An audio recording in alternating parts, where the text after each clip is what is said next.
आपल्या ह्या चॅनलवर मी पितृपक्षाशी संबंधित बरेचसे व्हिडिओ एवढ्या 5-10 दिवसामध्ये टाकलेले आहेत. त्यामुळे तुम्ही नक्की माझ्या चॅनलला व्हिजिट करा. चॅनलवर नवीन असाल तर चॅनलला सबस्क्राईब करून ठेवा, जेणेकरून तुमच्यासोबत वारकरी सांप्रदायिक, धार्मिक, आध्यात्मिक रिलेटेड व्हिडिओज वेळोवेळी पोहोचत जातील.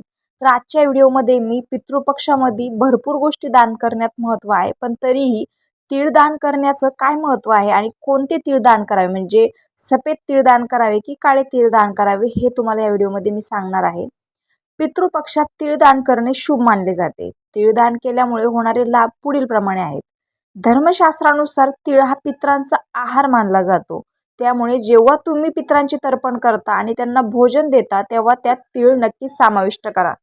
पितृपक्षाच्या कालावधीत पूर्वजांच्या नावाने तीळदान दिले तर तुम्हाला आणि तुमच्या कुटुंबाला आशीर्वाद मिळतात. पितृपक्षाच्या काळात तुम्ही पांढऱ्या किंवा काळ्या कोणत्याही प्रकारच्या तिळाचे दान करू शकता, पण काळ्या तिळाचे दान अधिक शुभ मानले जाते. त्याने साडेसाती पण कमी होते आणि शनिवार बघून केला तर अतिउत्तम आहे.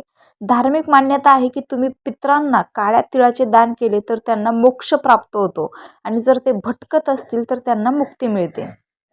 जर तुमचे पूर्वज नाराज असतील किंवा तुम्हाला पितृदोष असेल तर 16 दिवसांच्या श्राद्ध कर्मात सतत तीळदान करणे आवश्यक आहे. यामुळे पितृदोष कायमचा दूर होतो. काळ्या तिळाचा वापर जन्म, विवाह आणि मृत्यू या तिन्ही संस्कारामध्ये केला जातो. काळ्या तिळामध्ये शुद्धीकरण आणि सुरक्षा हा गुणधर्म असतो.